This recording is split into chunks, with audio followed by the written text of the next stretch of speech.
হবে। রঠার আমার সোনার বাংলা কখনোই পূর্ব বাংলার চাষাভুষাদের হৃদয়ের গান ছিল না। এটা ছিল হিন্দু জমিদারদের, কলকাতার বাবুদের শোক গাথা, যারা ঢাকাকে রাজধানী হইতে দেয়নি, যারা পূর্ব বাংলার মুসলমানকে বাঙালি মানেনি, আর রবীন্দ্রনাথকে বানাইছিল সেই আন্দোলনের চারণ কবি। এখন সেই গান আমাদের মাথায় চাপায় দেওয়া বলা হয় এটাই আমাদের জাতীয় সত্তা, এটাই আমাদের ন্যাশনাল ভ্যালুজ। কিন্তু ইতিহাস বদলায়, বাতিলের খাতা থেকে উঠে আসে নতুন সত্য। পূর্ব বাংলার চাষাভুষা মেহনতি মুসলমান যারা একদিনে গান গাইতে বাধ্য ছিল, আজ ইতিহাস আপনাকে প্রশ্ন করতেছে আপনি কার শোক গাথা গাইতেছেন আপনার জাতীয় সঙ্গীত হিসেবে। তারেক রহমান আর বিএনপিকেও বলতে হবে কেন তারা রঠার গান জাতীয় সঙ্গীত হিসেবে পাইয়া গর্বিত। গর্বটা কোথায়? বাংলাদেশের সাধারণ চাষাভুষা মুসলমানের স্বার্থভঙ্গ কি তাদের গর্ব? জাতীয় সঙ্গীত হইতে হবে সেই গান যা জন্ম নেয় মুক্তির জন্য, প্রজার হৃদয়ে শোষণের বিরুদ্ধে দাঁড়ায়।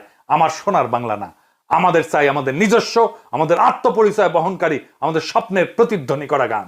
এই লড়াই শুধু গান বদলের না, এটা ইতিহাস পুনরুদ্ধারের লড়াই, বঙ্গভঙ্গ রদ আন্দোলনের চক্রান্ত উন্মোচনের লড়াই, বাঙ্গ প্রগতিশীলদের চাপানো ন্যাশনাল ভ্যালুজের মুখোশ ছিঁড়ে ফেলার সংগ্রাম।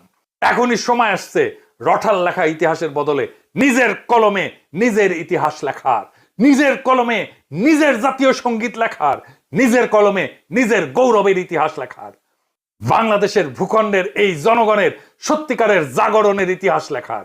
এইবার সময় আসছে আমার সোনার বাংলাকে বিদায় জানানোর। নতুন স্বাধীনতার পরে আসবে নতুন জাতীয় সঙ্গীত।